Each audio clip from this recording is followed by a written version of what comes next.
ஆண்டவர் திருமுழுக்கு பெற்றவுடனே வானம் திறக்கப்பட்டது. புறா வடிவில் ஆவியார் அவர் மீது தங்கினார்.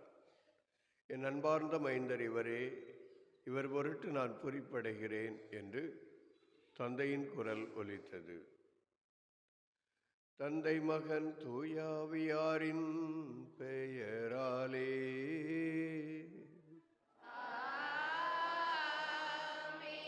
நம் ஆண்டவராகிய இயேசு கிறிஸ்துவின் அருளும் கடவுளின் அன்பும் தூயாவியாரின் நட்புறவும் உங்கள் அனைவரோடும் இருப்பதாக.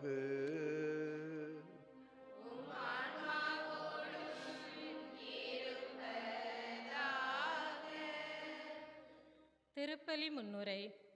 இயேசுவின் குழந்தை பருவம் முடிந்து தன்னையே பக்குவப்படுத்தி கொண்டு திடப்படுத்தி கொண்டு தூய ஆவியாரின் கொடைகளால் நிரப்பப்பட்டு பொது வாழ்வில் காலடி பதிப்பதை இன்றைய பெருவிழா நமக்கு வலியுறுத்துகிறது. கிறிஸ்து மற்றவர்களின் பாவங்களை சுமந்து கொள்வதன் முன் அடையாளமே அவர் பெற்ற திருமுழுக்கு. இறைவாக்கினர் எசையா கூறுவது போல, துன்புறும் ஊழியன் இவரே, என் அன்பார்ந்த மகன் இவரில் நான் பூரிப்படைகின்றேன் என்ற குரல் வானத்திலிருந்து ஒலித்தது. இதன் வழியாக தந்தையாகிய இறைவன் தன் மகனை உலகிற்கு அடையாளப்படுத்தி தூய ஆவியால் திருப்பொழிவு செய்து தமது பணியை தொடங்க செய்கின்றார். இயேசுவின் திருமுழுக்கு அனுபவத்தின் வழியாக நாம் அறிந்து கொள்வது, திருமுழுக்கு பெற்ற ஒவ்வொரு கிறிஸ்தவனும் தனக்கென்று ஒரு சில குறிக்கோள்களை இலக்குகளை தமதாக்கி கொண்டு அதில் இறுதி வரை நிலைத்திருக்க தம்மை உட்படுத்தி கொள்ள வேண்டும். நமது திருமுழுக்கினால் இறைவன் இரக்கமும் பரிவும் நேயமும் பிரசன்னமாகி உள்ளது. நமது தகுதியை முன்னிட்டோ நற்செயல்களை முன்னிட்டோ அல்ல, மாறாக இறைவனின் இரக்கத்தால் அது நமக்கு ஒரு கொடையாக வழங்கப்பட்டுள்ளது. திருமுழுக்கினால் நாம் பெற்ற அருள்வாழ்வு தூய ஆவியாரின் துணையால் வளர வேண்டி இத்திருப்பலியில் மன்றாடுவோம்.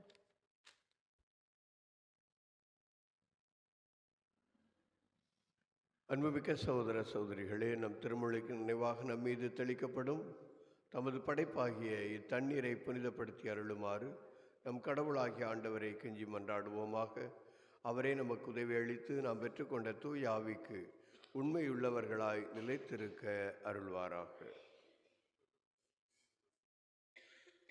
என்றென்றும் உள்ள எல்லாம் உள்ள இறைவா, வாழ்வின் நுற்றும் தூய்மையின் தொடக்கமான தண்ணீரின் வழியாக மக்கள் புனிதமடைந்து நிலைவாழ்வின் கொடையை பெற வேண்டும் என்று திருவிழமானீர். இத்தண்ணீரை புனிதப்படுத்தி அருள உம்மை வேண்டுகிறோம். ஆண்டவரே, உமது நாளாகிய இன்று உமது அருட்காவலை பெற விரும்புகின்றோம். வாழ்வழிக்கும் உமது அருளின் ஊற்றினை மேல் புதுப்பித்தருளும். இத்தண்ணீரினால் எங்கள் உள்ளத்தையும் உடலையும் தீமை அனைத்திலிருந்தும் காத்தருள்வீராக. இவ்வாறு நாங்கள் தூய இதயத்துடன் வணங்கி வரவும் உமது மீட்பை பெற்றுக்கொள்ளவும் தகுதி பெறுவோமாக. எங்கள் ஆண்டவராகிய கிறிஸ்து வழியாகவே மன்றாடுகிறோம். எல்லாம் உள்ள இறைவா, தண்ணீர் வளம் பெற உட்பட வேண்டும் என்று இறைவாக்கினர் எலிசா வழியாக கற்பித்தீர். உமது படைப்பொருளாகிய இந்த உப்பை பரிவிறக்கத்துடன் புனிதப்படுத்திய அருளமை தாழ்மையுடன் வேண்டுகிறோம். ஆண்டவரே, உப்பு கலந்த தண்ணீர் தெளிக்கப்படும் இடமெல்லாம் தீயோனின் தாக்குதல் அனைத்தும் தோல்வியுறச் செய்வீராக. தூய் ஆவியார் உடனிருந்து எங்களை இடையராது காத்தருள்வாராக. எங்கள் ஆண்டவராகிய கிறிஸ்து வழியாக மன்றாடுகிறோம்.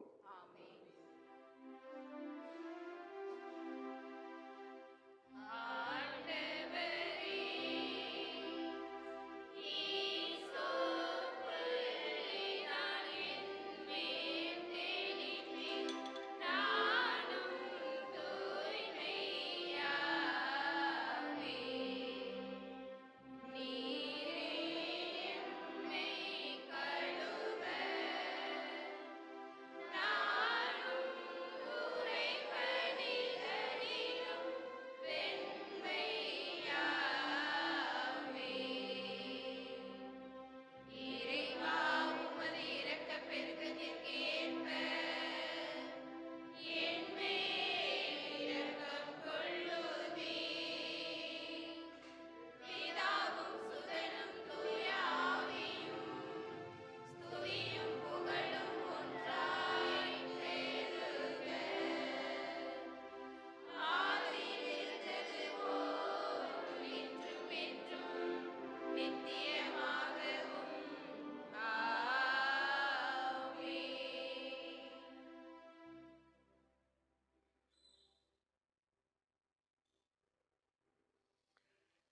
எல்லாம் வல்ல இறைவன் நம் பாவங்களிலிருந்து நம்மை தூய்மைப்படுத்துவாராக. இந்த நற்கருணை கொண்டாட்டத்தின் வழியாக அவர் தம்முடைய ஆட்சியின் விருந்தில் பங்கு கொள்ள நம்மை தகுதி வரச் செய்வாராக.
மன்றாடுவோமாக. என்றென்றும் உள்ள எல்லாம் வல்ல இறைவா, யோர்தான் ஆற்றில் திருமுழுக்கு பெற்ற கிறிஸ்துவின் மீது தூய ஆவி இறங்கி வர அவரை உன் அன்பார்ந்த மைந்தர் என சிறந்த முறையில் அறிக்கையிட்டீரே.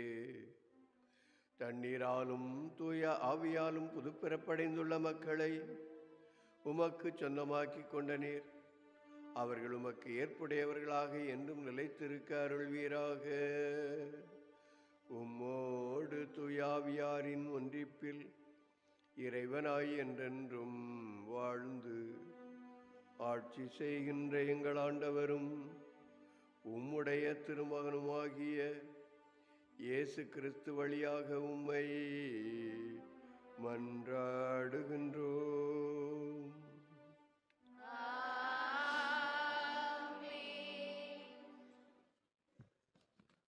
முதல் வாசகம் முன்னுரை. துன்புறும் மக்களுக்கு ஆறுதல் கூறும் பகுதியாக இன்றைய முதல் வாசகம் அமைகிறது. இறைவனை அரசராகவும் ஆயனாகவும் எசையா அறிமுகப்படுத்துகின்றார். அவர் கையில் செங்கோல், அவரை சுற்றி வெற்றியின் சின்னங்கள், வல்லமையும் நீதியும் அவரது பண்புகள். எனவே நாம் எதற்கும் அஞ்ச தேவையில்லை. இறைவனது பரிவையும் பாசத்தையும் படம் பிடித்து காட்டும் இன்றைய முதல் வாசகத்திற்கு செவி கொடுப்போம். முதல் வாசகம். ஆண்டவரின் மாட்சி வெளிப்படுத்தப்படும். மானிடர் அனைவரும் இதை காண்பர். இறைவாக்கினர் எசாயா நூலிலிருந்து வாசகம். அதிகாரம் 40, இறை வசனங்கள் 1-5, மேலும் 9-11 முடிய. ஆறுதல் கூறுங்கள், என் மக்களுக்கு கனிமொழி கூறுங்கள் என்கிறார் உங்கள் கடவுள். எருசலேமிடம் இனிமையாய் பேசி உரத்த குரலில் அவர்களுக்கு சொல்லுங்கள், அவள் போராட்டம் நின்றுவிட்டது, அவள் குற்றம் மன்னிக்கப்பட்டது, அவள் தன் பாவங்கள் அனைத்திற்காகவும் ஆண்டவர் கையில் 2 மடங்கு தண்டனை பெற்றுவிட்டாள். குரலொலி ஒன்று முழங்குகின்றது, பாலைநிலத்தில் ஆண்டவருக்காக வழியை ஆயத்தமாக்குங்கள், பால் நிலத்தில் நம் கடவுளுக்காக நெடுஞ்சாலை ஒன்றை சீராக்குங்கள். பள்ளத்தாக்கு எல்லாம் நிரப்பப்படும், மலை குன்று யாவும் தாழ்த்தப்படும், கோணலானவை நேராக்கப்படும், கரடு முரடானவை சமதளமாக்கப்படும். ஆண்டவரின் மாட்சி வெளிப்படுத்தப்படும், மானிடர் அனைவரும் ஒருங்கே இதை காண்பர். ஆண்டவர் தாமே இதை மொழிந்தார்.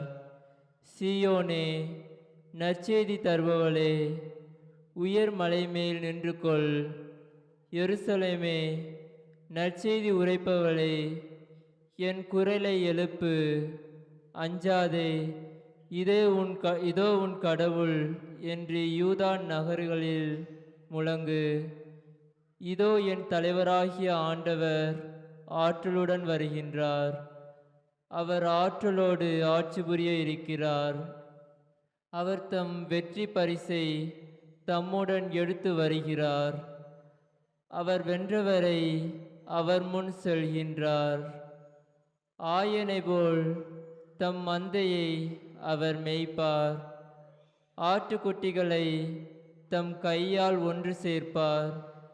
அவற்றை தம் தோளில் தூக்கி சுமப்பார். சீனை யாடுகளை கவனத்துடன் நடத்தி செல்வார். ஆண்டவர் வழங்கும் அருள்வாக்கு.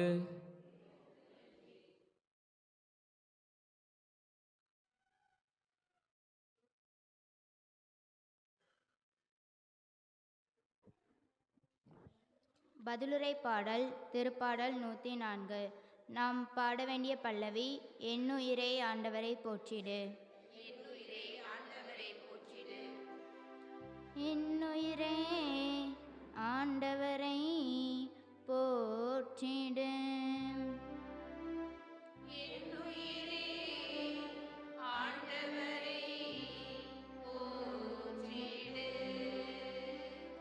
என்னுயிரை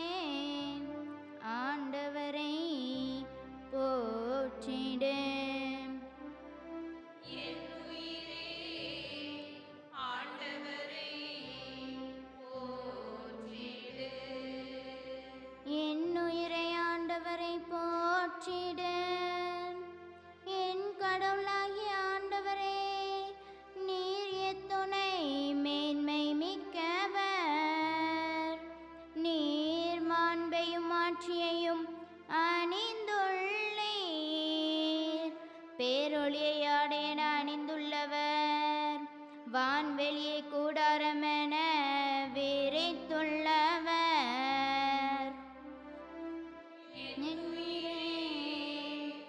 ஆண்டவரை போற்றிடு. என்னுயிரே ஆண்டவரை போற்றிடு. நீர்த்திரள் மீது உமது உறைவிடத்தின் அடித்தளத்தை அமைத்துள்ளவர். கார்முகில்களை தேராக கொண்டுள்ளவர். காற்றின் இறக்கைகளில் பவனி வருகின்றவர். காற்றுகளை தூதராய் நியமித்துள்ளவர். தீப்பிழம்புகளை பணியாளராய் கொண்டுள்ளவர்.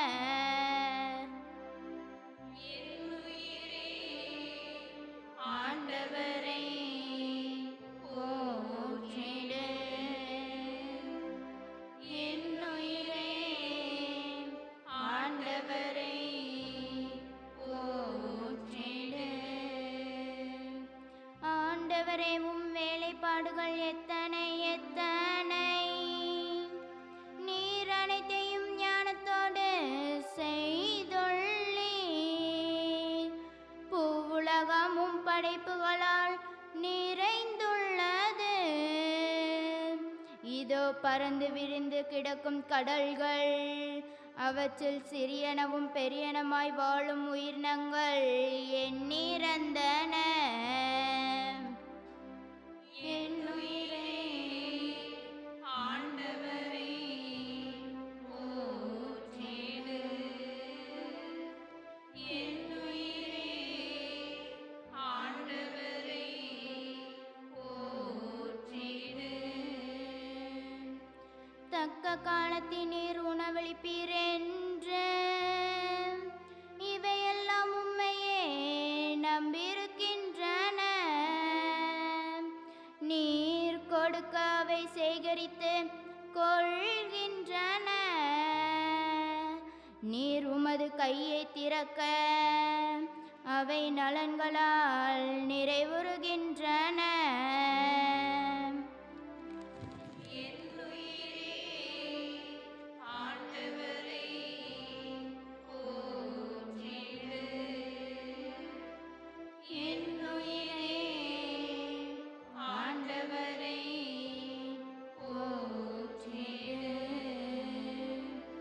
நீர் உமது முகத்தை மறைக்க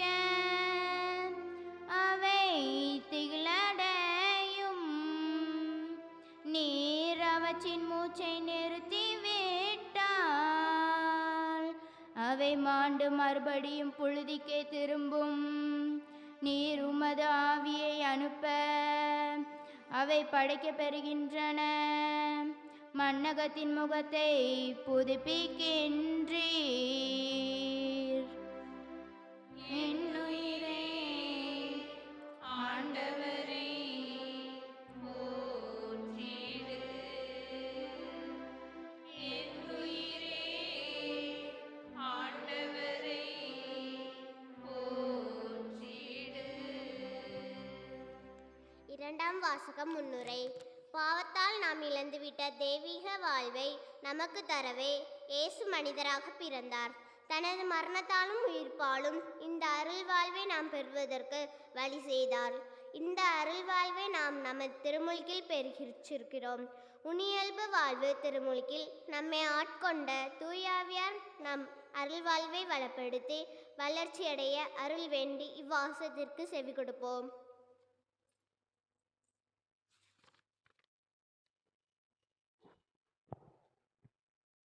இரண்டாம் வாசகம்.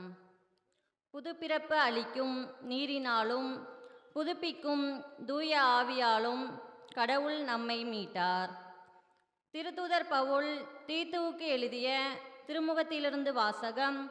அதிகாரம் 2, இறைவசனங்கள் 11 முதல் 14, மேலும் அதிகாரம் 3, 4 முதல் 7 முடிய. அன்பிற்குரியவரே, மனிதர் அனைவருக்கும் மீட்பராம் கடவுளின் அருள் வெளிப்பட்டுள்ளது. நாம் இறைப்பற்றின்மையையும் உலகு சார்ந்த தீய நாட்டங்களையும் மறுத்து கட்டுப்பாட்டுடனும் நேர்மையுடனும் இறைப்பற்றுடனும் இம்மையில் வாழ இவ்வருளால் பயிற்சி பெறுகின்றோம். மகிழ்ச்சியோடு எதிர்நோக்கியிருப்பது நிறைவேறும் என காத்திருக்கின்றோம். நம் பெருமைமிக்க கடவுளும் மீட்பருமாகிய இயேசு கிறிஸ்துவின் மாட்சி வெளிப்பட போகின்றது. அவர் நம்மை எல்லா நெறிக்கேடுகளில் இருந்தும் மீட்டு நற்செயல்களில் ஆர்வமுள்ள தமக்குரிய மக்களாக தூய்மைப்படுத்த தம்மையே ஒப்படைத்தார். நம் மீட்பராம் கடவுளின் நன்மையும் மனித நேயமும் வெளிப்பட்ட போது நாம் செய்த அறச்செயல்களை முன்னிட்டு அல்ல, மாறாக தம் இரக்கத்தை முன்னிட்டு புதுப்பிறப்பு அளிக்கும் நீரினாலும் புதுப்பிக்கும் தூய ஆவியாலும் கடவுள் நம்மை மீட்டார். அவர் தம் மீட்பராகிய இயேசு கிறிஸ்துவின் வழியாக தூய ஆவியை நம்மீது நிறைவாக பொழிந்தார். நாம் அவரது அருளால் அவருக்கு ஏற்புடையவர்களாகி நாம் எதிர்நோக்கி இருக்கும் நிலைவாழ்வை உரிமை பெறாக பெறும் பொருட்டே இவ்வாறு செய்தார். இது ஆண்டவர் வழங்கும் அருள்வாக்கு.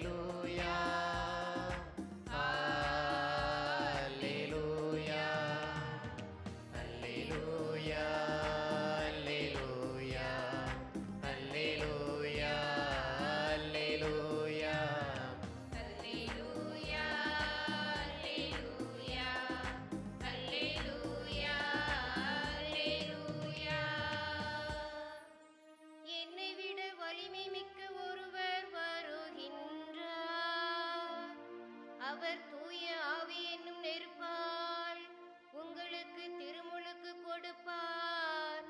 அல்லேலூயா. அல்லேலூயா, அல்லேலூயா, அல்லேலூயா, அல்லேலூயா, அல்லேலூயா, அல்லேலூயா, அல்லேலூயா, அல்லேலூயா. ஆண்டவர் உங்களோடு இருப்பாராக.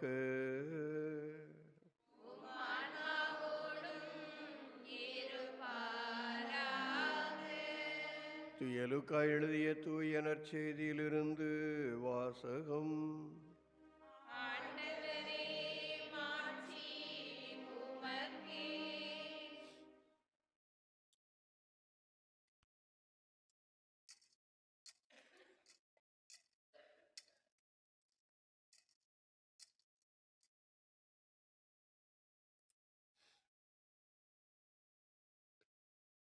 லூக்கா நற்செய்தி பிரிவு 3 இறைவசனங்கள் 15, 16 மேலும் 21, 22. அக்காலத்தில் மக்கள் மீட்பரை எதிர்பார்த்து கொண்டிருந்தார்கள். ஒருவேளை யோவான் மெசியாவாக இருப்பாரோ என்று எல்லாரும் தங்களுக்குள் எண்ணிக்கொண்டிருந்தார்கள். யோவான் அவர்கள் அனைவரையும் பார்த்து, நான் தண்ணீரால் உங்களுக்கு திருமுழுக்கு கொடுக்கிறேன். ஆனால் என்னை விட வலிமை மிக்க ஒருவர் வருகிறார். அவருடைய மிதியடி வாரை அவிழ்க்கக்கூட எனக்கு தகுதி இல்லை. அவர் தூய ஆவி என்னும் நெருப்பால் உங்களுக்கு திருமுழுக்கு கொடுப்பார். மக்கள் எல்லாரும் திருமுழுக்கு பெறும் வேளையில் இயேசுவும் திருமுழுக்கு பெற்று இறைவனிடம் வேண்டிக் கொண்டிருந்த போது வானம் திறந்தது. தூய ஆவி புறா வடிவில் தோன்றி அவர் மீது இறங்கியது. அப்பொழுது, என் அன்பார்ந்த மகன் நீயே, உன் பொருட்டு நான் பூரிப்படைகிறேன் என்று வானத்திலிருந்து ஒரு குரல் ஒலித்தது. ஆண்டவரின் அருள்வாக்கு.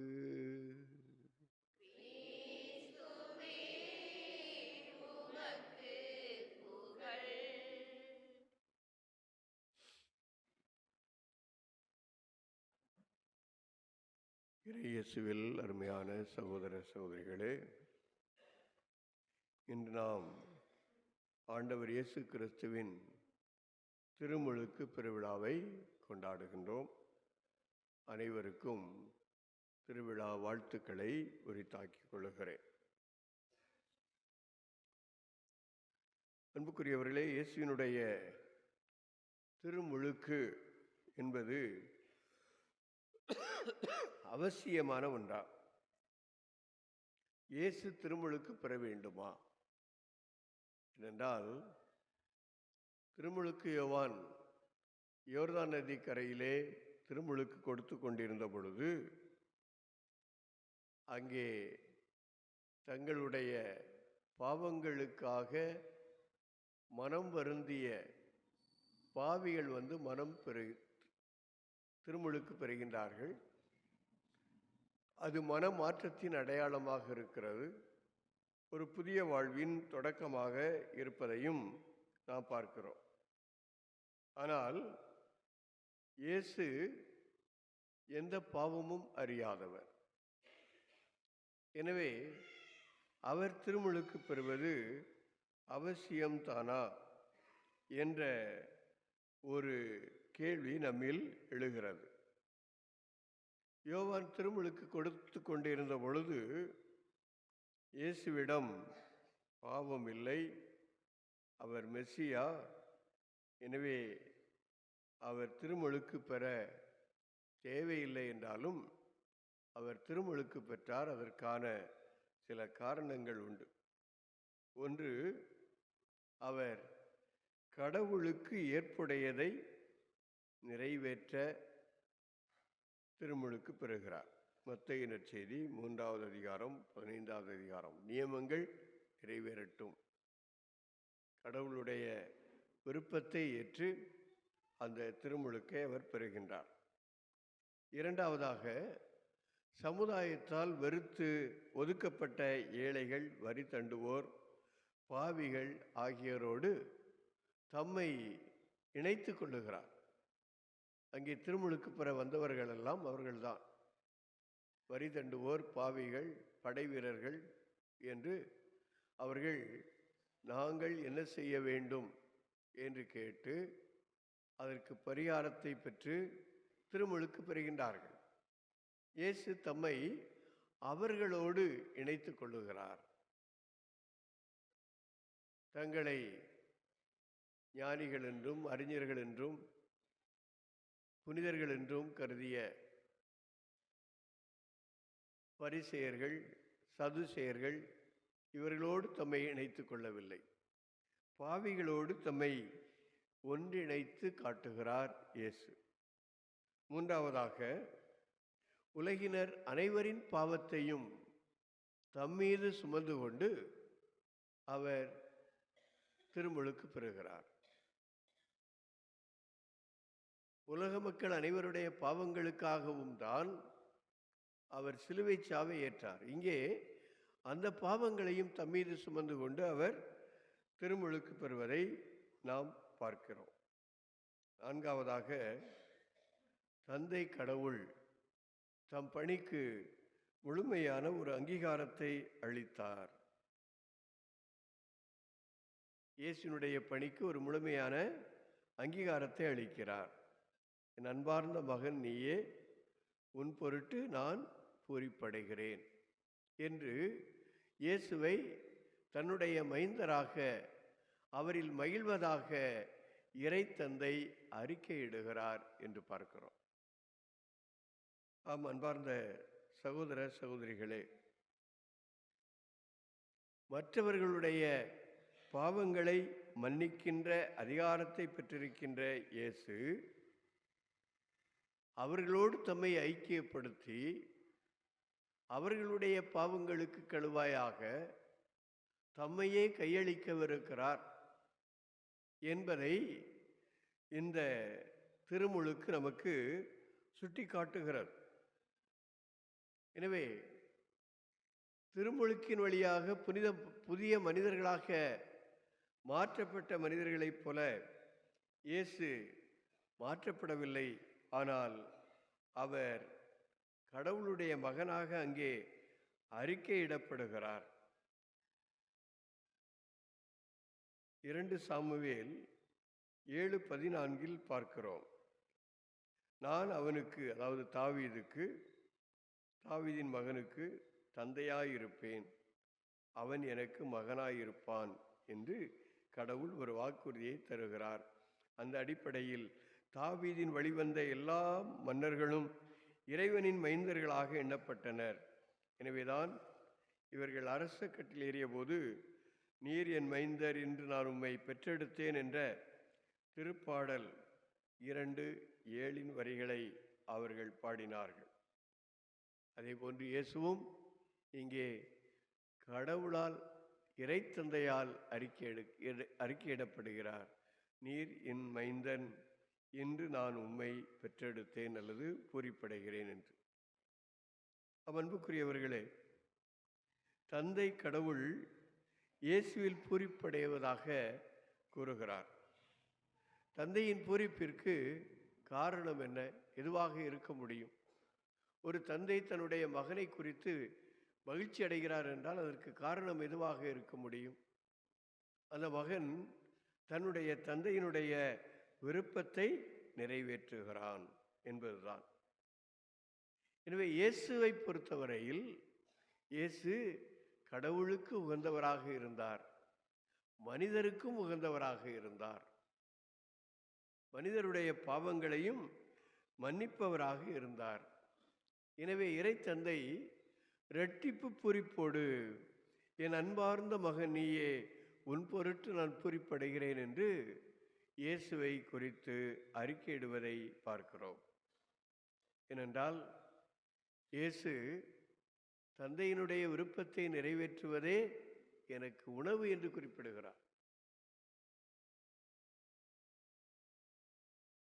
இரண்டாவதாக, எளியோர் ஏழைகள் மேல் பரிவு கொண்டு ஆதரவற்றோரை அரவணைத்து சமூக அநீதிகளை அவர் சுட்டெரிக்கும் நீதியின் நெருப்பாக, கதிரவனாக ஆண்டவர் இயேசு திகழ்கிறார். பசித்தோரின் செவிக்கும் வயிற்றுக்கும் அவர் உணவளிக்கின்றார். நோயுற்றோரை குணமாக்கி துன்புறுவோருடைய துயர் துடைக்கின்றார். மக்களை பலவிதமான கட்டுக்களிலிருந்து, சாத்தானின் பிடியிலிருந்து, பில்லிசூனிய கட்டுக்களிலிருந்து விடுதலை அளித்து அவர்களை குணப்படுத்துகிறார். இறை விருப்பத்தின்படி உலக மக்கள் அனைவருடைய பாவத்தை போக்குவதற்காக தம்மையே கல்வாரியில் பலியாக்குவதை நாம் பார்க்கிறோம். எனவே இயேசுவின் திருமுழுக்கில் குறிப்பால் உணர்த்தப்பட்ட புது படைப்பு கிறிஸ்துவில் நிறைவாகிறது. ஆண்டவருடைய ஊழியரை பற்றிய அனைத்தும் கிறிஸ்துவில் நிறைவடைகிறது. அந்த ஆண்டவருடைய ஊழியர் பற்றிய செய்தியை இன்றைய முதல் வாசகத்திலே பார்க்கிறோம். அந்த ஊழியன் என்ற வார்த்தையை எடுத்துவிட்டு மகன் என்ற வார்த்தையை நீங்கள் அங்கே இணைத்து வாசித்து பாருங்கள். இயேசுவுக்கு மிகவும் பொருந்தக்கூடிய வாசகமாக இன்றைய முதல் வாசகம் எஸ்ஐயா இறைவாக்கினருடைய வார்த்தைகள் அமைந்திருப்பதை நாம் உணர முடிகின்றது. அன்புக்குரியவர்களே, இயேசுவினுடைய திருமுழுக்கு நமக்கு தரும் செய்தி என்ன? நாம் மூவொரு கடவுள் பெயரால் திருமுழுக்கு பெறுகிறோம். தந்தை, மகன், தூய ஆவியின் பெயரால் திருமுழுக்கு பெறுகிறோம். எனவே இயேசுவினுடைய இறப்பிலும் உயிர்ப்பிலும் பங்கு பெற்று மீட்படைந்து தூய ஆவியால் அபிஷேகம் செய்யப்பட்டு ஒரே வானக தந்தையின் பிள்ளைகளாகிறோம் என்பதைத்தான் இந்த மூவொரு கடவுளின் பெயரால் நாம் பெறுகின்ற திருமுழுக்கு நமக்கு சுட்டி காட்டுகிறது.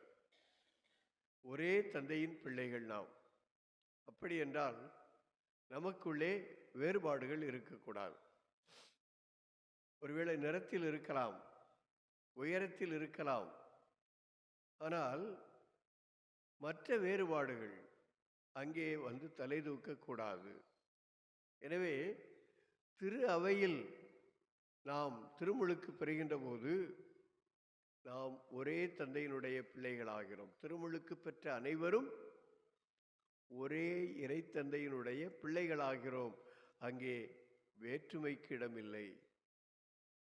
உயர்ந்தவன் தாழ்ந்தவன் என்ற பாகுபாட்டிற்கு இடமில்லை. இருக்கிறவன் இல்லாதவன் என்ற பாகுபாட்டிற்கு இடமில்லை என்பதை குறித்து காட்டுகிறது.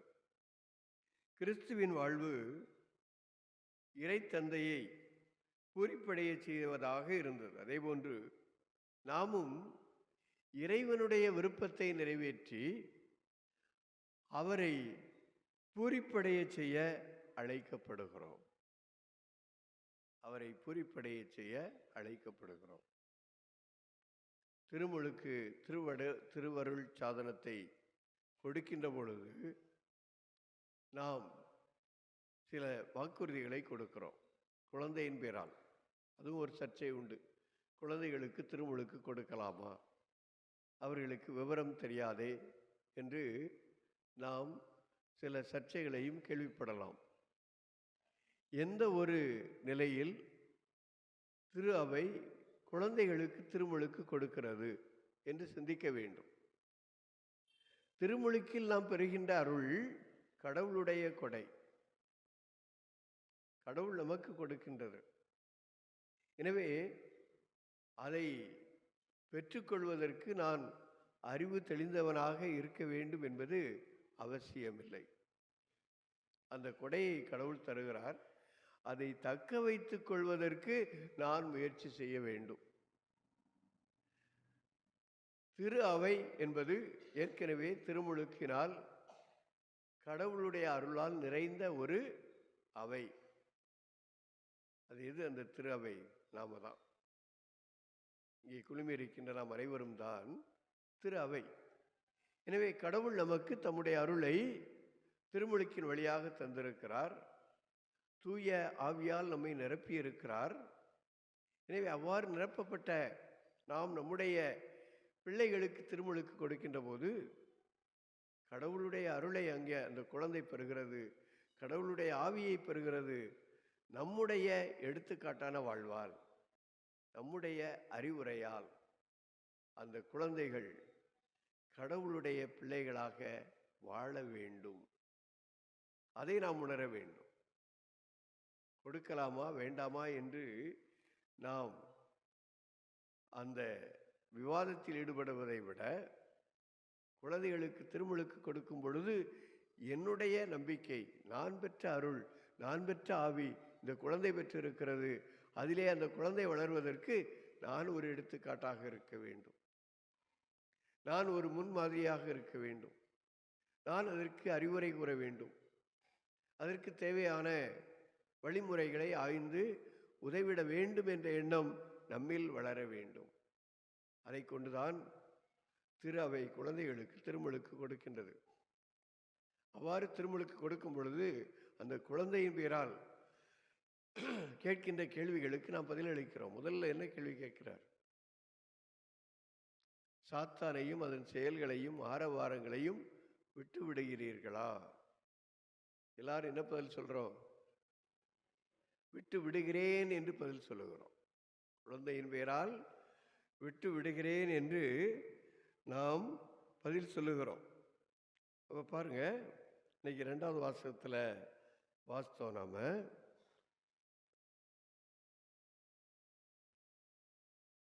இரண்டாவது வாசகத்தில் மனிதர் அனைவருக்கும் மீட்பராம் கடவுளின் அருள் வெளிப்பட்டுள்ளது.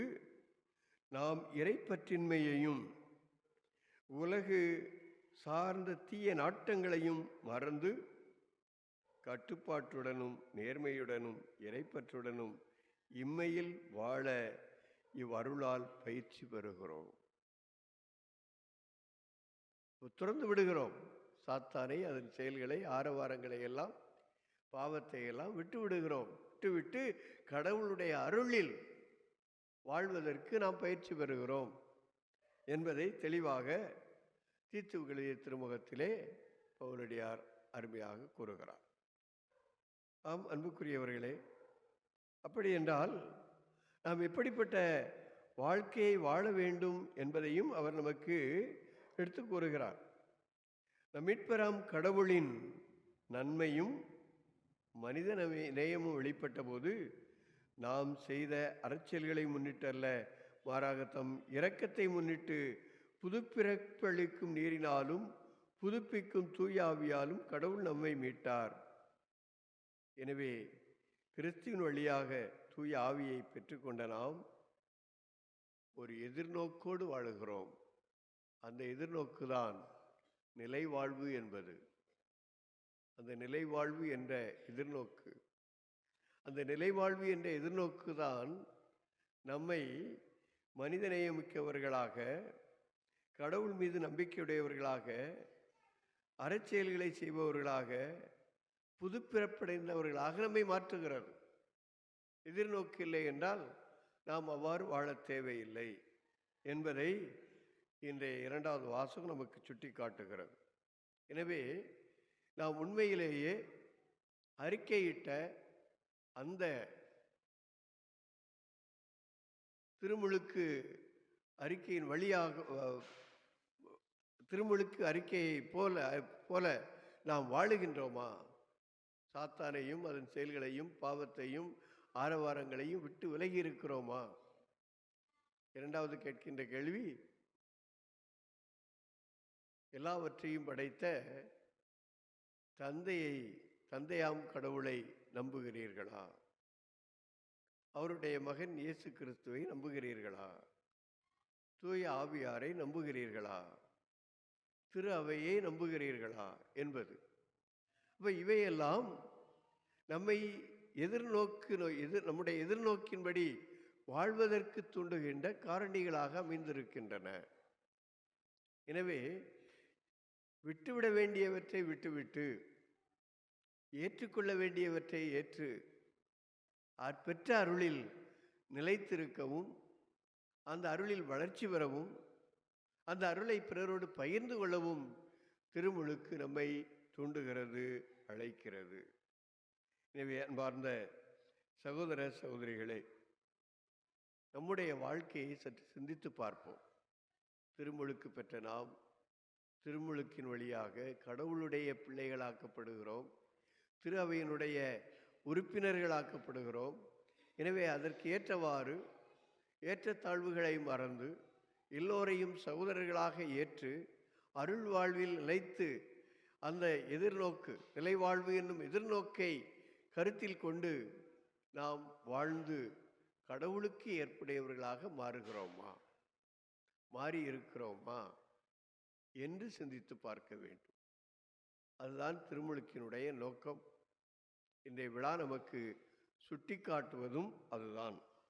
எனவே நாம் நம்மையே ஆய்ந்து பார்ப்போம். இந்த நாளிலே திருமுழுக்கு என்னும் அருட்சாதனம் நமக்கு குறித்து காட்டுகின்ற இந்த எதிர்நோக்கை நம்முடைய வாழ்க்கையிலே கொண்டு விட்டுவிட வேண்டிய அனைத்தையும் விட்டுவிட்டு பற்றி கொள்ள வேண்டிய இறைப்பற்றை நாம் பற்றி கொண்டு இறைவனுக்கு ஏற்புடைய அவருடைய பிள்ளைகளாக, திரு அவையினுடைய உறுப்பினர்களாக, அருள்வாழ்வு பெற்றவர்களாக வாழ வேண்டும். வாழும் வரத்தை இறைவன் நமக்கு தர வேண்டும் என்று இந்த திருப்பலியிலே இறைவனை இறைஞ்சி மன்றாடுவோம். அன்புக்குரியவர்களே, அன்பிய மாதத்திலே இந்த 2வது வாரத்தில் நமக்கு தரப்பட்டிருக்கின்ற மைய கருத்து எதிர்நோக்கின் உயிருள்ள அடையாளம் திரு அவை. எதிர்நோக்கின் உயிருள்ள அடையாளம் திரு அவை. அப்போ நாம் எதிர்நோக்கின் உயிருள்ள அடையாளமாக வாழ வேண்டும். நான் இதை எதிர்நோக்கி இருக்கிறேன் என்பதை நம்முடைய வாழ்க்கை நமக்கு வெளிப்படுத்த வேண்டும். அப்படிப்பட்ட ஒரு வாழ்க்கையை வாழ இறைவன் நமக்கு அருள் தர ஜெபிப்போம். குறிப்பாக ஆண்டவர் இயேசு திருமுழுக்கு பெற்று அவர் என்ன செய்கிறார்? போய் ஜெபத்தில் ஈடுபடுகிறார், ஜெபிக்கிறார். அந்த ஜெபம் என்பது ஏதோ வாய்மொழியாக சொல்லுவது மட்டுமல்ல, மாறாக கடவுளோடு இணைந்திருப்பது, இறை தந்தையோடு இணைந்திருப்பது. திருமுழுக்கு பெற்றவுடனே ஜெபிப்பது மட்டுமல்ல இயேசு, மாறாக தன்னுடைய சீடர்களை தேர்ந்தெடுத்து கொள்ளும் முன்னால் அவர் சென்று ஜெபிக்கின்றார். அற்புதங்களை அருங்குறைகளை செய்யும் முன்னால் அவர் ஜெபிக்கின்றார். பகல் முழுவதும் மக்களுக்கு போதிக்கின்ற அவர் இரவு நேரத்திலே அவர் ஜெபிக்க தனிமையான இடத்திற்கு செல்லுகின்றார். ஏன்? தன்னுடைய பாடுகளை எதிர்நோக்கி இருக்கின்ற வேளையில் இயேசு ஜெபிக்கின்றார். பூங்காவனத்தில் இரத்த வேர்வை வேர்த்து அவர் இறை தந்தையை நோக்கி ஜெபிக்கின்றார். அவ்வாறு ஜெபிக்கின்ற போதும் அவருடைய எண்ணம் எதுவாக இருக்கிறது? தந்தையே, இந்த துன்பக்கலம் என்னை விட்டு அகலட்டும், ஆயினும் என்னுடைய விருப்பப்படி அல்ல, உம்முடைய விருப்பப்படியே ஆகட்டும் என்று தன்னை இறைவனுக்கு கையளிப்பதை நாம் பார்க்கிறோம். எனவே நம்முடைய ஜெபமும் நம்மையே இறைவனுக்கு கையளிப்பதாக இருக்க வேண்டும். அப்படிப்பட்ட ஒரு ஜெபம்தான் நம்முடைய வாழ்க்கையை மாற்றும், இறைவனுடைய அருளையும் பெற்றுத்தரும். எனவே நம்முடைய ஜெப வாழ்க்கையினால் நாம் பெற்ற அருளை இந்த திரு அவையும் மற்ற மக்களும் கண்டுணரும்படியாக இறை தந்தையோடு ஜெபத்தில் ஒன்றித்து நம்முடைய வாழ்வை வாழ்வதற்கு ஆண்டவருடைய அருளையும் ஆவியினுடைய கொடைகளையும் கேட்டு மன்றாடுவோம். அனைவரும் எழுந்து நம்முடைய நம்பிக்கையை அறிக்கையிடுவோம்.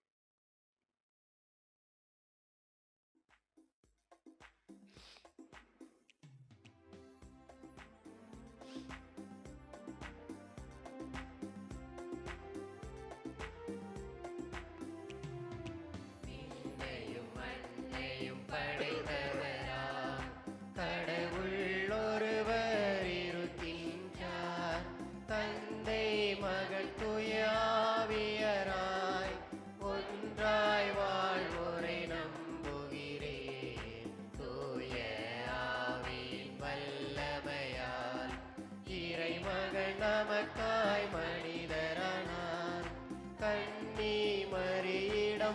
பிறந்தவராம் இயேசுவை உறுதியாய் நம்புகிறேன்.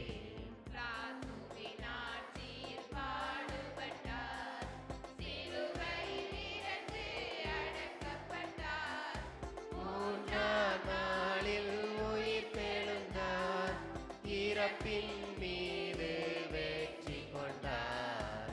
விண்ணகம் வாழும் தந்தையிடம் அரியணை கொண்டு இருக்கின்றார். உலகம் முடியும் காலத்திலே நடுவராய் திரும்பவும் வந்திடுவார். தூய ஆவியாரை நம்புகிறேன், பாரினில் அவர் துணை வேண்டுகிறேன். பாவ மன்னிப்பில் தூய்மை பெற்று பரிகார வாழ்வில் நிலைத்திடுவேன். திரு அவை உரைப்பதை நம்புகிறேன், புனிதர்கள் உறவை நம்புகிறேன். உடலின் உயிர்ப்பை நிலை வாழ்வை உறுதியுடனே நம்புகிறேன்.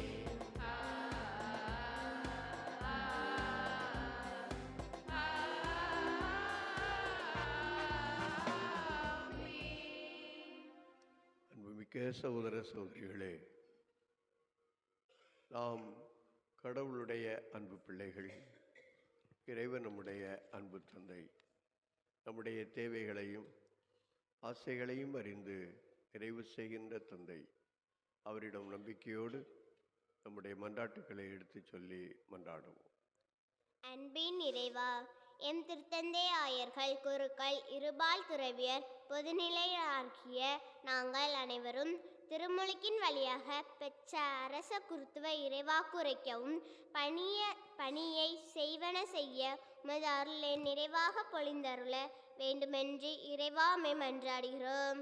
எல்லாம் வல்ல இறைவா, எங்கள் மன்றாட்டை கேட்டருளும். இரக்கத்தின் உச்சை எம் இறைவா, திருமுழுக்கு பெற்ற நாங்கள் அனைவரும் ஒரே தந்தையின் பிள்ளைகள் என்பதை உணர்ந்து எங்களிடையே உள்ள பிளவுகள் மறைந்து ஒற்றுமையோடும் சமாதானமோடும் தோழ்மையோடும் வாழ அருள் புரிய வேண்டுமென்று இறைவா உம்மை மன்றாடுகிறோம். மன்றாட்டை கேட்டருளும். தூய ஆவியாரின் வழியாக புதுவாழ்வு எங்களுக்கு வழங்குபவரே எம் இறைவா, திருமுழுக்கு பெற்ற ஒவ்வொரு கிறிஸ்தவனும் ஆவிக்குரிய சாட்சிய வாழ்வு வாழவும் அனைவருக்கும் நன்மை தரக்கூடிய வளர்ச்சி பாதைக்கு இட்டு செல்லவும் பயனுள்ள காரியங்களை செய்து உண்மையான சீடர்களாக இவ்வுலகில் வாழ தேவையான அருள் வரங்களை பொழிந்தருள வேண்டுமென்று இறைவா உம்மை மன்றாடுகிறோம். கருணையின் ஊற்றே இறைவா, திருமுழுக்கு என்னும் அருள் அடையாளத்தின் வழியாக உமது அருளை பெற்ற நாங்கள் அனைவரும் ஊழனியல்புக்குரிய வாழ்வை விட்டுவிட்டு ஆவிக்குரிய வாழ்வை நாங்கள் தொடர்ந்து வாழ்ந்திட அருள் தர வேண்டுமென்று இறைவா உம்மை மன்றாடுகிறோம். எல்லாம் வல்ல இறைவா, எங்கள் மன்றாட்டை கேட்டருளும். நம்முடைய தனிப்பட்ட தேவைகளுக்காகவும் பரம தந்தையை நோக்கி அமைதியாக நம்பிக்கையோடு ஜெபிப்போம்.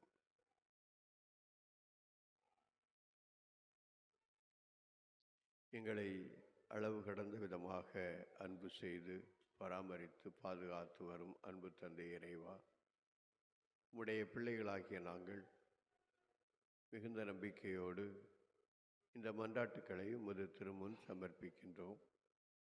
எங்கள் ஜெபத்திற்கு கனிவாய் செவி சாய்த்து நாங்கள் கேட்ட வரங்களை எல்லாம் எங்களுக்கு இந்தருளும். இன்னும் எங்களுடைய தேவைகளை நீர் அறிந்திருக்கின்றீர். அவற்றையும் நிறைவு செய்து நாங்கள் உம்மில் நிறை வாழ்வை காணச் செய்வீராக. என்றென்றும் வாழ்ந்து ஆட்சி செய்கின்ற உம்மை மன்றாடுகின்றோம்.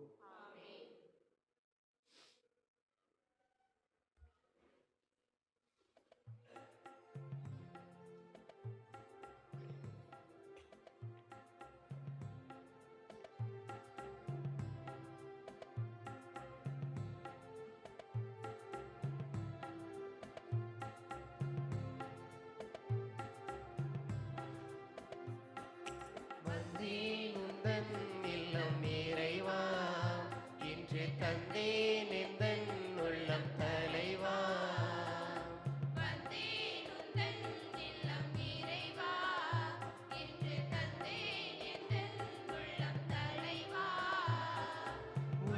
நல்லது எல்லாம் எடுத்து வந்தேன், அதில் நல்லவை அனைத்தையும் உவந்து தந்தேன்.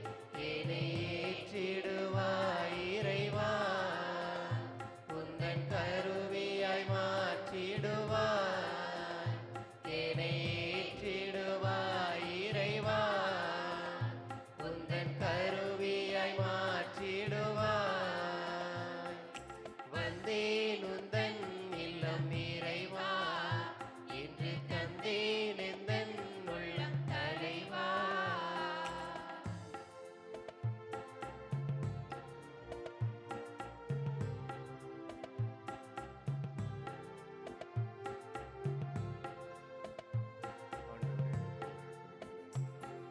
கோதுமை மடியன மடிந்து பலத்தரவே, எரியும் மெழுகன உருகி ஒளித்தரவே. கோதுமை மடியன மடிந்து பலத்தரவே, எரியும் மெழுகன உருகி ஒளித்தரவே. என்னையே முழுவதும் தருகின்றேன், என்னை ஏற்றிடுவாய் இறைவா, உந்தன் கருவியாய் மாற்றிடுவாய். என்னை ஏற்றிடுவாய் இறைவா, உந்தன் கருவியாய் மாற்றிடுவாய். வந்தேன் உந்தன் இல்லம் இறைவா, இன்று தந்தேன் எந்தன் உள்ளம் தலைவா.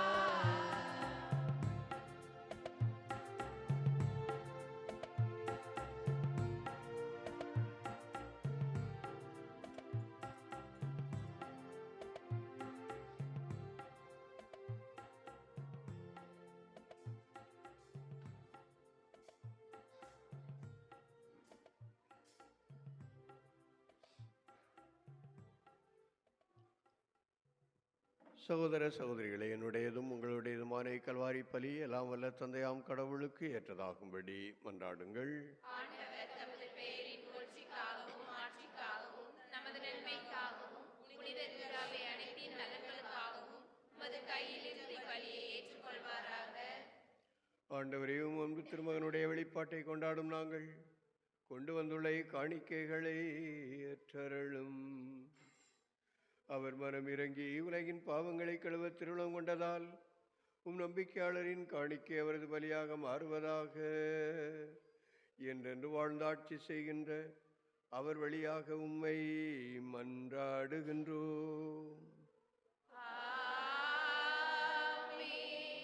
ஆண்டவர் உங்களோடு இருப்பாராக.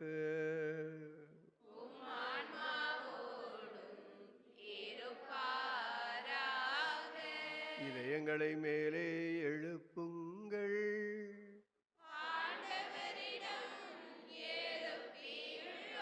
நம் இறைவனாகிய ஆண்டவருக்கு நன்றி கூறுவோம்.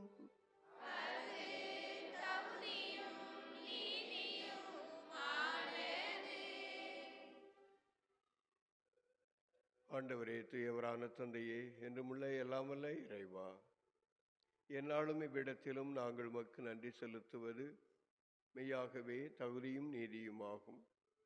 எங்கள் கடமையும் மீட்புக்குரிய செயலுமாகும். வியத்தகு மறை நிகழ்வுகளால் யோர்தான் ஆற்றில் புதிய திருமுழுக்கினை நீர் குறித்து காட்டினீர். அதனால் விண்ணிலிருந்து வந்த குரல் வழியாக உம்முடைய வார்த்தை மனிதரிடையே குடிகொண்டிருப்பதை நாங்கள் நம்பச் செய்தீர். மேலும் தூய ஆவியார் புறா வடிவில் இறங்கியதின் வழியாக ஊழியர் கிறிஸ்துவை மகிழ்ச்சியின் எண்ணெயால் பூசி அவரை ஏழைகளுக்கு நற்செய்தியை பறைசாற்ற அனுப்பியதை அறியச் செய்தீர். ஆகவே ஆற்றல் மிகுந்த விண்ணவரோடு சேர்ந்து நாங்களும் மண்ணுலகில் இடையராது மது மாட்சியை கொண்டாடி முடிவின்றி ஆர்ப்பரித்து பாடுவதாவது.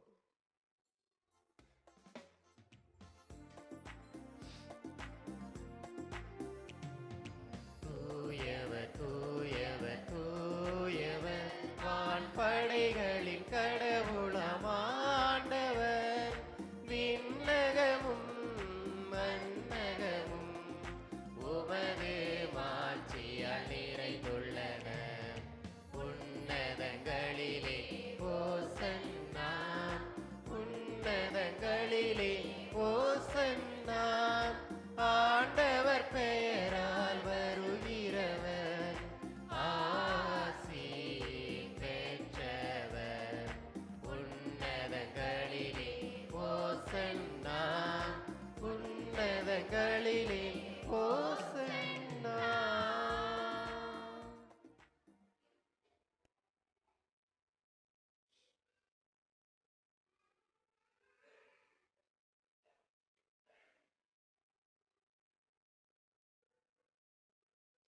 ஆண்டவரே, நீர் மெய்யாகவே தூயவர். உம்முடைய படைப்புகள் எல்லாம் உம்மை புகழ்வது தகுமே. ஏனெனிலும் திருமகனாகிய எங்கள் ஆண்டவர் இயேசு கிறிஸ்து வழியாக தூய ஆவியாரின் செயலாற்றலால் அனைத்தையும் உய்வித்து தூய்மைப்படுத்துகின்றீர். கதிரவன் தோன்றி மறையும் வரை உலகெங்கும் உமது பெயருக்கு தூய காணிக்கையை ஒப்புக் கொடுக்குமாறு உமக்கென மக்களை இடையராது ஒன்று சேர்த்து வருகின்றீர். எனவே ஆண்டவரே, உமக்கு அர்ப்பணிக்க நாங்கள் கொண்டு வந்துள்ள இக்காணிக்கைகளை அதே ஆவியால் தூய்மைப்படுத்த உம்மை தாழ்மையுடன் மன்றாடுகின்றோம். இவ்வாறு உம் திருமகனாகிய எங்கள் ஆண்டவர் இயேசு கிறிஸ்துவின் உடலாகவும் இரத்தமாகவும் இவை மாறுவனவாக. அவர் பணித்தவாறே மறை நிகழ்வுகளை கொண்டாடுகின்றோம். ஏனெனில் அவர் காட்டி கொடுக்கப்பட்ட இரவில் அப்பத்தை எடுத்து உமக்கு நன்றி செலுத்தி ஆசி வழங்கி அதை பிட்டு தம் சீடர்களுக்கு அளித்து அவர் கூறியதாவது: அனைவரும் இதிலிருந்து பெற்று உண்ணுங்கள், ஏனெனில் இது உங்களுக்காக கையளிக்கப்படும் என் உடல்.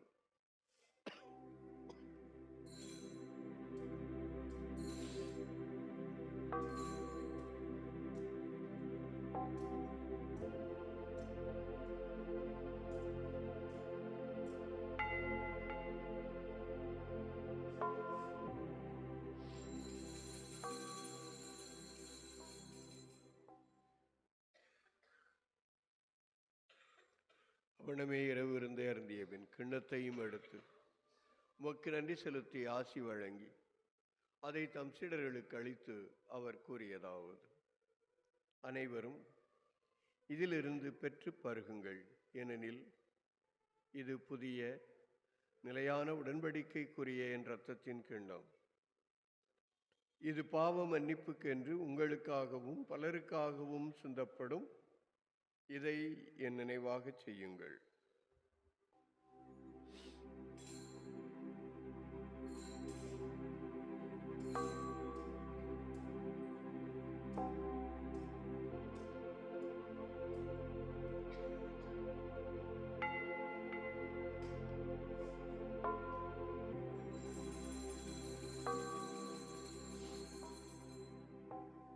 நம்பிக்கையின் மறைபொருள்.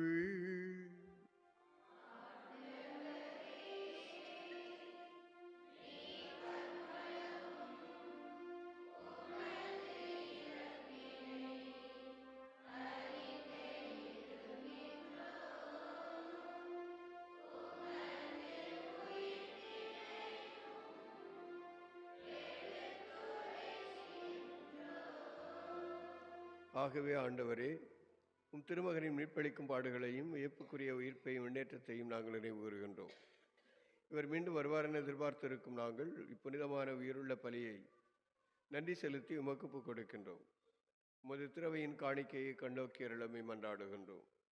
இப்பலியினார் இருளம் கனிய திருவுளமானீர்.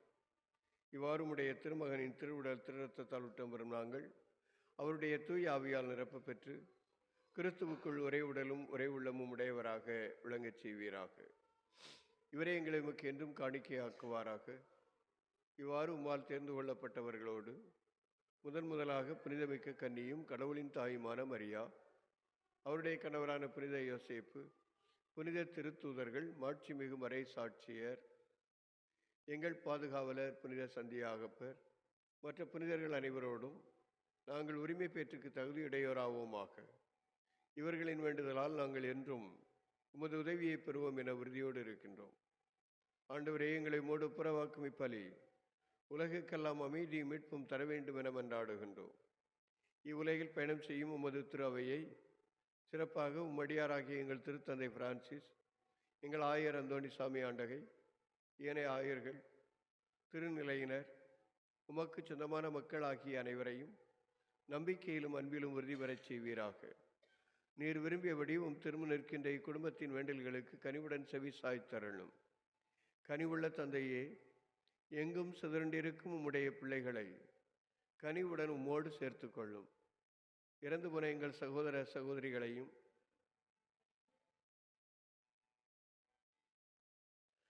உமக்கு உகந்தவர்களாய் வாழ்ந்து உலகை விட்டு சென்ற அனைவரையும் உமது ஆட்சியில் கனிவுடன் ஏற்றருளும். நாங்களும் அங்கு வந்து சேர்ந்து அவர்களோடு உமது ஆட்சியால் என்றும் மன நிறைவடைவோம் என எங்கள் ஆண்டவராகிய கிறிஸ்து வழியாக எதிர்நோக்கி இருக்கின்றோம். இவர் வழியாகவே நீர் உலகுக்கு எல்லா நன்மைகளையும் வழங்குகின்றீர்.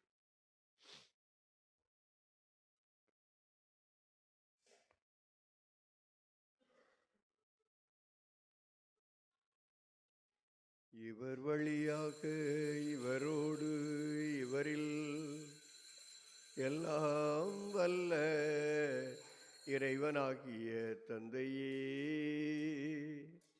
தூய ஆவியாரின் ஒன்றிப்பில் எல்லா புகழும் ஆட்சியும் என்றென்றும் உமக்கு உரியதே.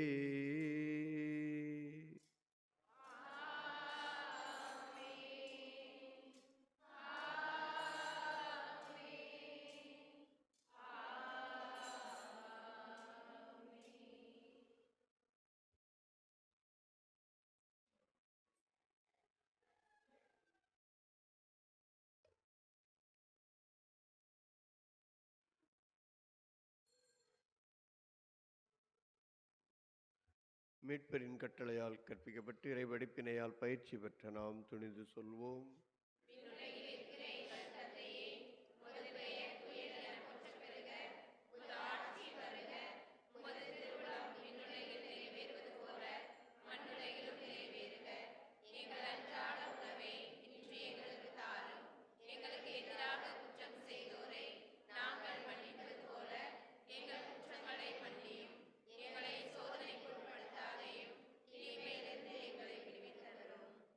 ஆண்டவரே, தீமை அனைத்திலுமிருந்து எங்களை விடுவித்து எங்கள் வாழ்நாளில் அமைதியை கனிவுடன் அருளமை மன்றாடுகின்றோம். முதிய இரக்கத்தின் உதவியால் நாங்கள் பாவத்திலிருந்து எப்போதும் விடுதலை பெற்று யாதொரு கலக்கமும் இன்றி நலமாயிருப்போமாக. நாங்கள் எதிர்நோக்கியிருக்கும் பேரின்பத்துக்காகவும் மீட்பராகிய இயேசு கிறிஸ்துவின் வருகைக்காகவும் காத்திருக்கின்றோம். ஆண்டவரே இயேசு கிறிஸ்துவே, அமைதியை உங்களுக்கு விட்டுச் செல்கிறேன், என் அமைதியையே உங்களுக்கு அளிக்கின்றேன் என்று உம் திருத்துதர்களுக்கும் வழங்கினீரே. எங்கள் பாவங்களை பாராமல் முது திரவை நம்பிக்கையை கண்ணோக்கி முது திருவுளத்துக்கு ஏற்ப அதற்கு அமைதி ஒற்றுமை அளித்தருள்வீராக. என்றென்று வாழ்ந்து ஆட்சி செய்கின்றவர் நீரே. ஆண்டவருடைய அமைதி உங்களோடு என்றும் இருப்பதாக. ஒருவருக்கொருவர் அமைதியை அறிவித்து மகிழ்வோம். அமைதி உரித்தாக.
இதோ இறைவனின் செம்மறி, இவரே உலகின் பாவங்களை போக்குகின்றவர். செம்மறியின் விருந்துக்கு அழைக்கப்பெற்றோர் பேறு பெற்றோர்.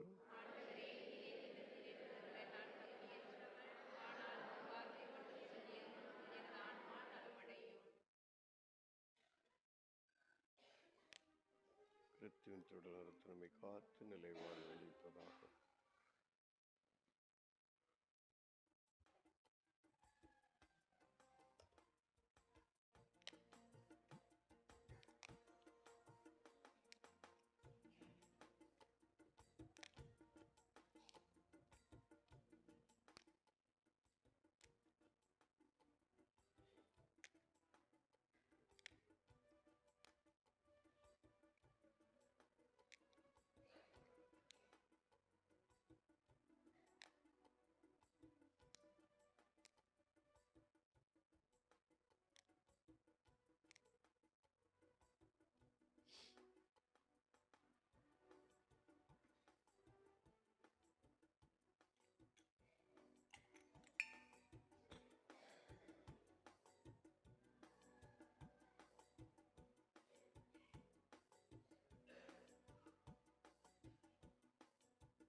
வடிவாயாண்டவரின் விருந்து, ஆற்றலளிக்கும் அல்லல் தீர்க்கும் அருமையான மருந்து. ஆன்ம உணவாய் அன்பின் வடிவாயாண்டவரின் விருந்து, ஆற்றலளிக்கும் அல்லல் தீர்க்கும் அருமையான மருந்து.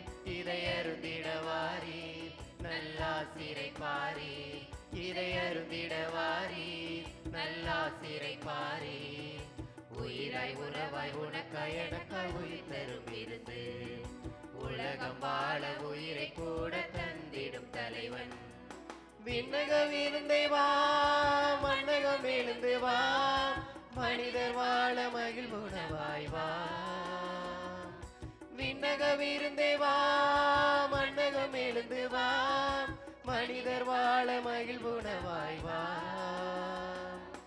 ஆன்ம உணவாய் அன்பின் வடிவாய் ஆண்டவரின் விருந்து, ஆற்றல் அளிக்கும் அல்லல் தீர்க்கும் அருமையான மருந்து.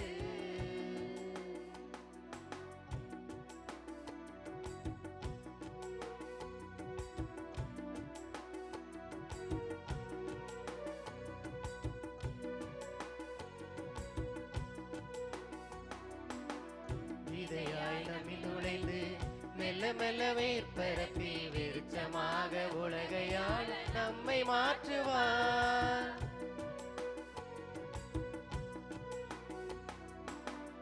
இன்னில் அவர் வளர நான் என்றும் கர்வம் குறைய, நான் அல்ல அவரை என்றும் வாழ்கின்றார். சிறகின் மீது நம்மை தாங்கி சிகரமேற்றுவார், சிறகின் மீது நம்மை தாங்கி சிகரமேற்றுவார்.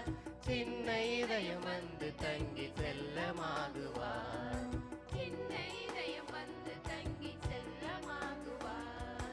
விண்ணக விருந்தே வா மன்னகம் எழுந்து வா, மனிதர் வாழ மகிழ்வுணவாய் வா. விண்ணக விருந்தே வா மன்னகம் எழுந்து வா, மனிதர் வாழ மகிழ்வுணவாய் வா. ஆன்ம உணவாய் அன்பின் வடிவாய் ஆண்டவரின் விருந்து, ஆற்றல் அளிக்கும் அல்லல் தீர்க்கும் அருமையான மருந்து. ஆன்ம உணவாய் அன்பின் வடிவாய் ஆண்டவரின் விருந்து, ஆற்றல் அளிக்கும் அல்லல் தீர்க்கும் அருமையான மருந்து.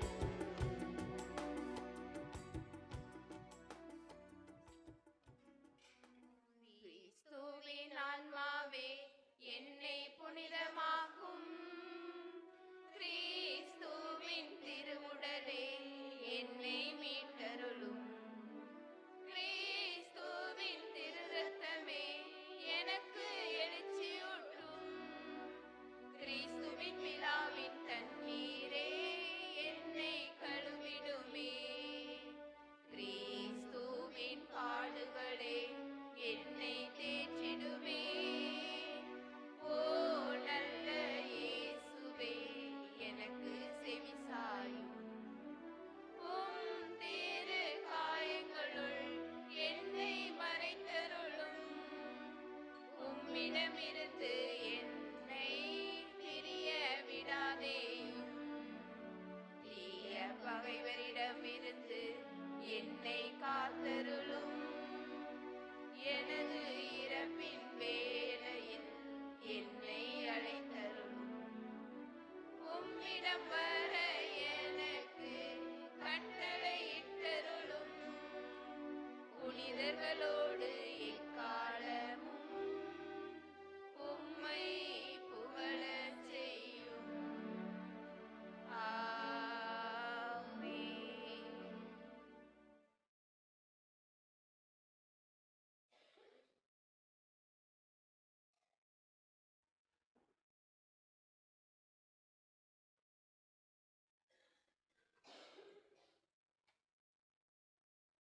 அறிவிப்புகள். இவ்வாரத்தில் திரு அவையின் திருவிழாக்கள். இன்று ஆண்டவருடைய திருமுழுக்கு பெருவிழா. 13ஆம் தேதி திங்கட்கிழமை புனித ஹிலாரி நினைவு. 14ஆம் தேதி செவ்வாய்க்கிழமை புனித தேவசகாயம் விழா, பொங்கல் விழா. 16ஆம் தேதி வியாழக்கிழமை புனித ஜோசப் வாஸ் நினைவு. 17ஆம் தேதி வெள்ளிக்கிழமை புனித அந்தோணியார் மடாதிபதி நினைவு. 19ஆம் தேதி வருகின்ற ஞாயிற்றுக்கிழமை ஆண்டின் பொது காலம் 2ஆம் ஞாயிறு. அன்புக்குரியவர்களே, இன்றைய ஞாயிறு திருப்பலியை சிறப்பித்த யோசேப்பு அன்பிய குடும்பத்தினருக்கு நம்முடைய நெஞ்சார்ந்த நன்றிகளையும் பாராட்டுக்களையும் வாழ்த்துக்களையும் உரித்தாக்கிக்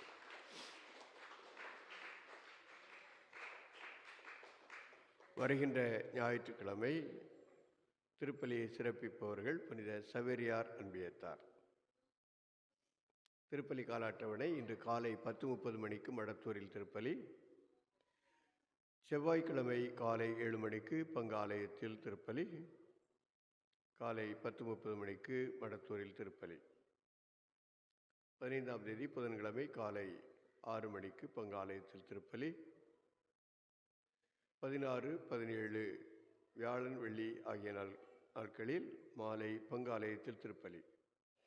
18ஆம் தேதி வருகின்ற சனிக்கிழமை புளிச்சூலத்தில் திருப்பலி, 19ஆம் தேதி வருகின்ற ஞாயிற்றுக்கிழமை காலை 7 மணிக்கு பங்காலயத்திலும் 10:30 மணிக்கு மடத்தூரிலும் திருப்பலி. அன்புக்குரியவர்களே, இந்த மாதத்தை நாம் அன்பிய மாதமாக சிறப்பிக்கின்றோம்.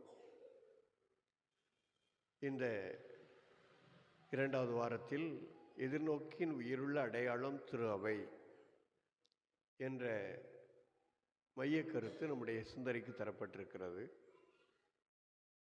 எனவே இந்த அடையாளம், திரு அவை என்ற அடையாளம், ஒரு சிறிய அலகாக குடும்பத்தை சில குடும்பங்களின் அமைப்பாக அன்பியம், பல அன்பியங்களின் அமைப்பாக பங்கு, பல பங்குகளின் அமைப்பாக மறை மாவட்டம், மறை மாவட்டங்களின் அமைப்பாக உலக திரு அவை என்று நாம் பார்க்கிறோம். எனவே இந்த அன்பியங்கள் இன்று திரு அவையிலே மிக மிக முக்கியமான ஒன்று, தவிர்க்க முடியாத ஒன்றாகவும் அமைகின்றது. எனவே நல்ல நம்பிக்கையாளர்கள் இந்த அன்பியத்திலே முழுமையாக பங்கு பெறுவார்கள். ஏனென்றால் அங்கே அந்த அன்பிய குடும்பங்கள் ஒன்றிணைகின்ற போது அன்பு மலர்கின்றது, அவர்கள் மத்தியிலே உறவு செழிக்கின்றது. அது மட்டுமல்ல, கூடி ஜெபிக்கின்ற அந்த அன்பியம் மற்ற உலகிற்கு எடுத்துக்காட்டாகவும் திகழ முடியும். எனவே அன்பிய பொறுப்பாளர்கள் தயவு செய்து உங்களுடைய அன்பிய குடும்பங்களை கூட்டி குறைந்தபட்சம் மாதத்திற்கு ஒரு முறையாவது அன்பிய கூட்டங்களை நடத்துமாறு அன்போடு கேட்டுக்கொள்கிறேன். எல்லோரும் அன்பிய கூட்டத்தில் பங்கு பெற வேண்டும். திருமுழுக்கு, திருமணம் போன்ற அருள் அடையாளங்களை பெற வருகின்ற போது ஒரு விண்ணப்ப படிவம் கொடுக்கப்படுகிறது. அதிலே அன்பிய பொறுப்பாளர்களுடைய கையொப்பம் கேட்கப்படுகிறது. அதே போல் ஊர் பொறுப்பாளருடைய கையொப்பமும் கேட்கப்படுகிறது. அதற்கு காரணம் என்ன அப்படின்னு சொன்னால், அவங்க அன்பியத்தில் பங்கேற்கின்றார்களா இல்லையா என்பதுதான். சும்மா கையெழுத்தை போட்டு விடக்கூடாது. அவங்க பங்கேற்கவில்லை என்றால் அவர்களோடு இணைந்து அந்த அன்பிய பொறுப்பாளரும் பங்கு தந்தையை சந்தித்து தெரியப்படுத்தினால் அவர்களுக்கான தேவையான அறிவுரைகளை நாம் கொடுக்க முடியும். அது மட்டுமல்ல, இந்த அன்பியங்கள் திரு அவை அல்லது பங்கு சிறப்பாக செயல்படுவதற்கு உதவுகின்றது. இப்போ நம்முடைய அன்பியங்களில் ஒரு தலைவரும் பொருளாளரும் இருக்கிறாங்கன்னு நினைக்கிறேன், அப்படிதானே? ஆனால் இந்த அன்பியத்தில் பொறுப்பாளர்கள் 6 பேர் இருக்க வேண்டும். 1 அன்பிய பொறுப்பாளர், 2 குழந்தைகள் பொறுப்பாளர், 3வது இளைஞர்கள் பொறுப்பாளர், 4வது தம்பதியர் பொறுப்பாளர், 5வது முதியோர் பொறுப்பாளர், 6வது இறைவேண்டல் பொறுப்பாளர் என்று 6 பொறுப்பாளர்கள் இருக்க வேண்டும். இந்த 6 பொறுப்பாளர்களுக்கும் பங்கு உண்டு, செயலாற்றல் உண்டு. குழந்தைகள் பொறுப்பாளர்கள் அன்பியத்துக்கு வருகின்ற குழந்தைகளுக்கு மறைக்கல்வி கற்பிக்க வேண்டும், அல்லது குழந்தை பாடல்கள், விவிலிய பாடல்களை கற்றுக் கொடுக்க வேண்டும். இளைஞர்கள் பொறுப்பாளர்கள் இளைஞர்களை ஒருங்கிணைக்க வேண்டும். தம்பதியர் பொறுப்பாளர்கள் தம்பதியர் மத்தியிலே நல்ல உறவை ஏற்படுத்துவதற்கு தேவையான காரியங்களை செய்ய வேண்டும். முதியோர் பொறுப்பாளர்கள் நோயிற்று இருப்பவர்கள் அல்லது ஆலயத்திற்கு வர இயலாதவர்களை சந்தித்து அவர்களுக்கு தேவையான அருட்சாதனங்கள், நற்கருணை அருட்சாதனத்தை வழங்குவதற்கான உதவியை செய்ய வேண்டும். இறைவேண்டல் பொறுப்பாளர் அந்த இறைவேண்டலை திட்டமிட வேண்டும். இப்படி இந்த அன்பியத்தில் இந்த 6 பொறுப்பாளர்கள் நிச்சயமாக இருக்க வேண்டும். அதோடு செயலாளரும் பொருளாளரும் இருப்பாங்க. வருகின்ற காணிக்கையை எண்ணி கணக்கு வைத்துக் கொள்வதற்கு ஒரு பொருளாளர், செயலாளர் குறிப்பெடுப்பதற்கு, அன்பியத்தில் குறிப்பெடுப்பதற்கு. அப்போ இந்த 6 அன்பிய பொறுப்பாளர்களும் அங்கே தங்களுடைய பணியை பற்றிய அறிக்கை தர வேண்டும். அதனை செயலாளர் குறிக்க வேண்டும். நம்முடைய பங்கு ஆரம்பித்து 12 வருஷத்துக்கு மேலே ஆகுது. இதுவரை ஆயர் பங்கு விசாரணைக்கு வரல. திருவிழாவுக்கு வந்திருப்பார், அல்ல கல்யாணத்துக்கு வந்திருப்பார், பங்கு விசாரணைக்கு வரல. பங்கு விசாரணை என்பது முற்றிலும் மாறுபட்டது. அன்பியங்களை சந்திப்பார், பக்த சபைகளை சந்திப்பார், துறவர சகோதரிகளை சந்திப்பார். இப்படி தனித்தனியாக ஒருவரையும் சந்தித்து அவர்களுடைய கருத்துக்களை கேட்டறிவார். எனவே இந்த ஆயருடைய பங்கு விசாரணை விரைவிலே நம்ம வைக்க வேண்டும். அது அவசியம். 5 ஆண்டுகளுக்கு ஒரு முறை ஆயர் பங்கில் தன்னுடைய மக்களை, நம்பிக்கையாளர்களை சந்தித்து உரையாட வேண்டும். அப்படிங்கும்போது சீக்கிரமாக வைக்கணும். அப்போ அந்த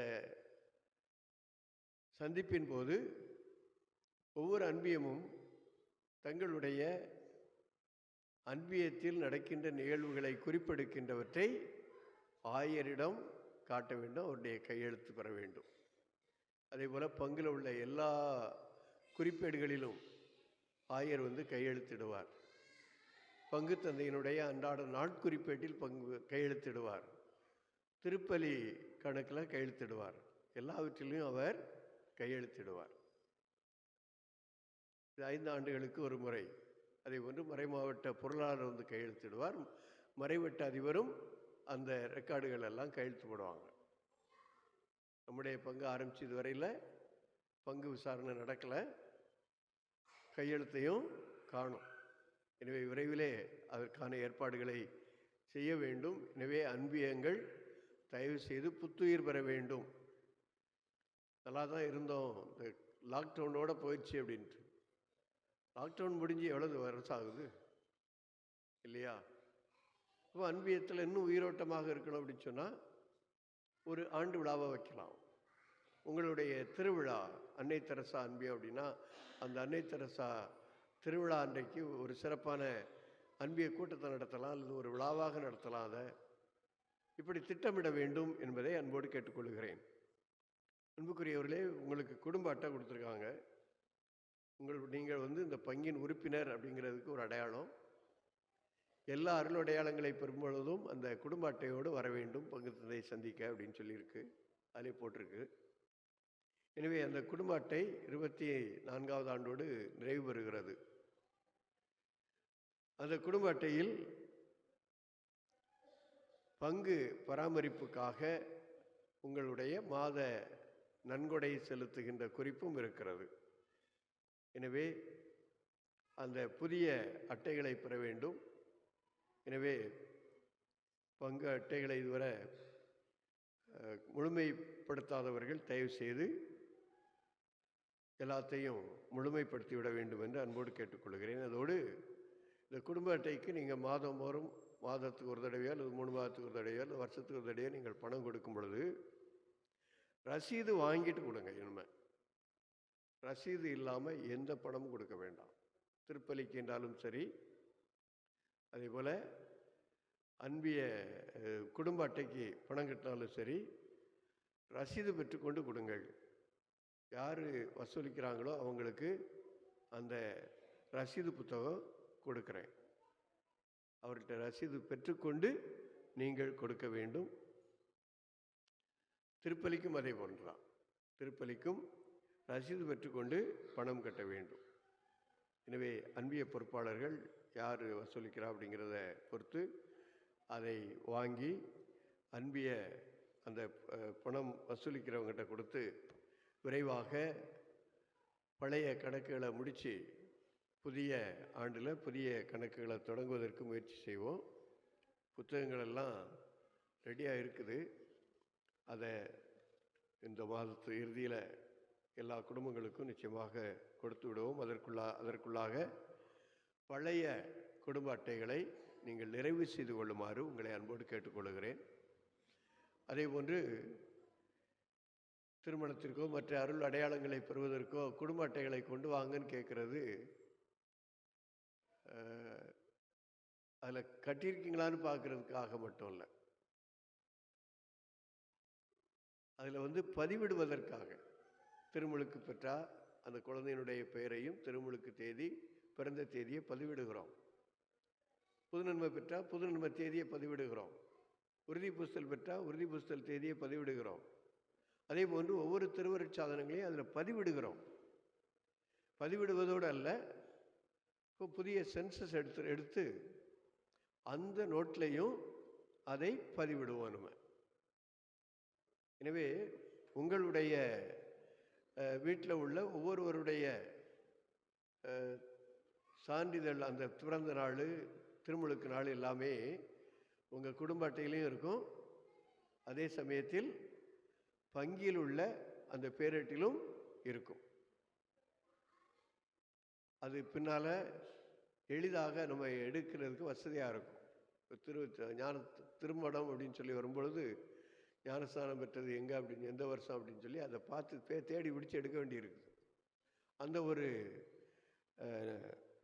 சங்கடத்தை நீக்குவதற்காக இவ்வாறு நாம் செய்கிறோம். எனவே தயவுசெய்து அன்பிய பொறுப்பாளர்கள் முழுமையாக ஒத்துழைப்பு தந்து இந்த குடும்ப புத்தகங்களை, புதிய புத்தகங்களை வீடுகளுக்கு கொண்டு செல்ல அன்போடு உங்களை கேட்டுக்கொள்கிறேன். எந்த ஒரு தொகை செலுத்தினாலும் சரி, என்கிட்ட செலுத்தினாலும் சரி, அன்பிய பொறுப்பாளர்களிடம் செலுத்தினாலும் சரி, அதற்கான ரசீதை பெற்றுக்கொண்டு பணம் கொடுக்க வேண்டும். எல்லோரும் எழுந்து நிற்போம்.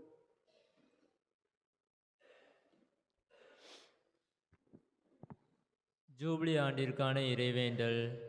விண்ணக தந்தையே, உம் திருமகனும் எம் சகோதரருமான இயேசு கிறிஸ்துவில் நீர் எங்களுக்கு வழங்கிய நம்பிக்கையையும் தூய ஆவியார் வழியாக எங்கள் இதயங்களில் நீர் பற்றியே செய்த பிறரன்பு சுடரும் உமது அரசின் வருகைக்கான எதிர்நோக்கை எங்களில் தட்டி எழுப்புவனவாக.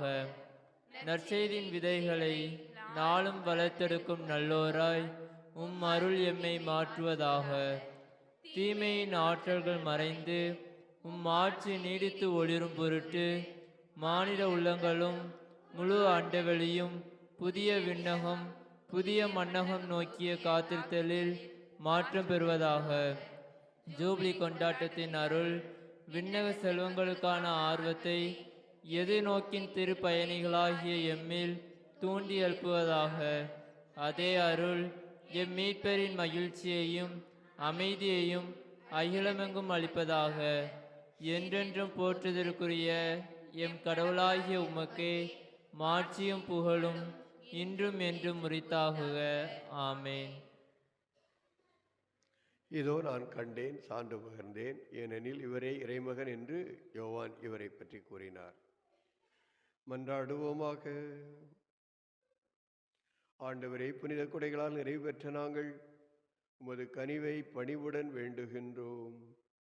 அதனால் உம்முடைய திருமகனுக்கு நம்பிக்கையோடு செவிமடுக்கும் நாங்கள் உம்முடைய பிள்ளைகளாக உண்மையில் அழைக்கப்பட்டு அதற்கேற்ப வாழ்வோமாக.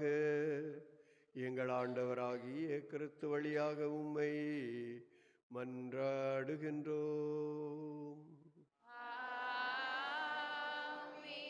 ஆண்டவர் உங்களோடு இருப்பாராக.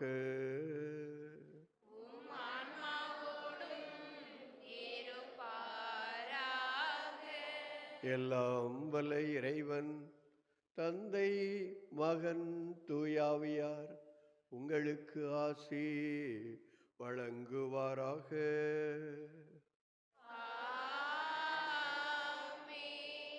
சென்று வாழுங்கள், திருப்பலி நிறைவேறிற்று.